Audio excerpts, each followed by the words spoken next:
제12장.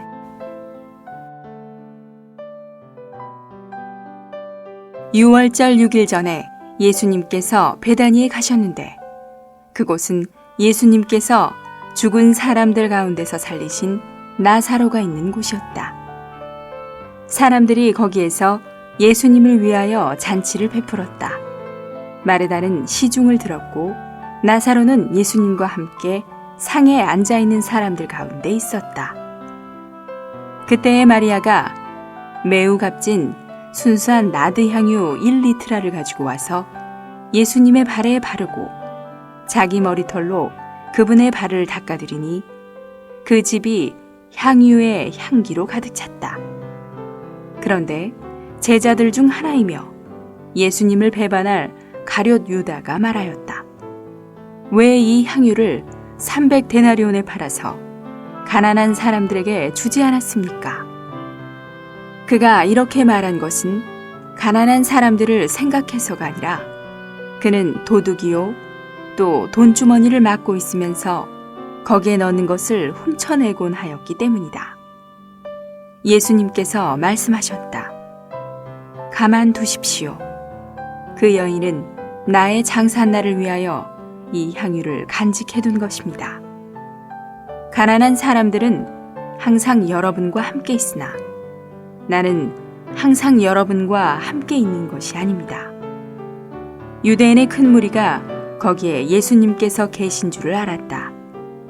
그래서 그들은 예수님뿐만 아니라 그분께서 죽은 사람들 가운데서 살리신 나사로를 보려고 왔다. 그러나 대제사장들은 나사로도 죽이려고 모의하였다. 이것은 나사로로 말미암아 많은 유대인이 자기들을 떠나 예수님을 믿었기 때문이다. 그 이튿날 명절에 와 있던 큰 무리가 예수님께서 예루살렘에 들어오신다는 말을 듣고 종려나무 가지를 들고 예수님을 맞으러 나가서 외쳤다. 호산나, 주님의 이름으로 오시는 분, 이스라엘의 왕이시여 찬송을 받으십시오. 예수님께서 어린 나귀 한 마리를 보시고 그 위에 타셨는데 이것은 성경에 시온에 따라 두려워하지 마라. 보아라, 너의 왕께서 나귀 새끼를 타고 오신다 라고 기록된 것과 같다. 제자들이 처음에는 이 일을 깨닫지 못하였다. 그러나 예수님께서 영광스럽게 되신 후에야 이 일이 예수님에 대하여 기록된 것이며 사람들이 예수님께 그렇게 행하였다는 것을 기억했다. 예수님께서 나사로를 무덤에서 불러내시어 죽은 사람들 가운데서 살리셨을 때 그분과 함께 있었던 무리가 그 일을 계속 증언하였다. 무리는 예수님께서 이 표적을 행하셨다는 말을 들었기 때문에 가서 그분을 맞아들였다. 그러자 바리새인들이 서로 말하였다. 보십시오. 여러분은 헛수고를 하고 있습니다. 온 세상이 그를 따라가 버렸습니다. 명절에 경배하러 올라온 사람들 중에 헬라인 몇 명이 있었는데 그들이 갈릴리 벳세다 사람 빌립에게 가서 청하였다. 선생님, 우리가 예수님을 뵙고자 합니다. 빌립이 안드레에게 가서 말하고 안드레와 빌립이 예수님께 가서 말씀드리자 예수님께서 그들에게 대답하셨다. 사람의 아들이 영광스럽게 될 때가 왔습니다. 내가 진실로 진실로 여러분에게 말합니다. 한 알의 밀이 땅에 떨어져 죽지 않으면 한 알 그대로 남아있지만 죽으면 많은 열매를 맺습니다. 자기 혼 생명을 사랑하는 사람은 혼 생명을 잃을 것이고 이 세상에서 자기 혼 생명을 미워하는 사람은 영원한 생명에 이르도록 혼 생명을 보존할 것입니다. 누구든지 나를 섬기려면 나를 따르십시오. 내가 있는 그곳에 나를 섬기는 사람도 있을 것이며 누구든지 나를 섬기면 내 아버지께서 그를 귀하게 여기실 것입니다. 지금 내 혼이 괴로우니 내가 무슨 말을 하면 되겠습니까? 아버지, 이 때를 벗어나도록 나를 구원하여 주십시오. 그러나 내가 이 일을 위하여 이 때에 왔습니다. 아버지, 아버지의 이름을 영광스럽게 하십시오. 그때에 하늘에서 음성이 들려왔다. 내가 이미 나의 이름을 영광스럽게 하였고 또다시 영광스럽게 할 것이다. 곁에 섰던 무리가 듣고 천둥이 울렸다고도 하고 다른 사람들은 천사가 예수님께 말하였다고도 하니 예수님께서 대답하셨다. 이 음성은 나를 위해서가 아니라 여러분을 위해서 들려왔습니다. 이제 이 세상이 심판을 받을 때이니 이 세상의 왕이 쫓겨날 것입니다.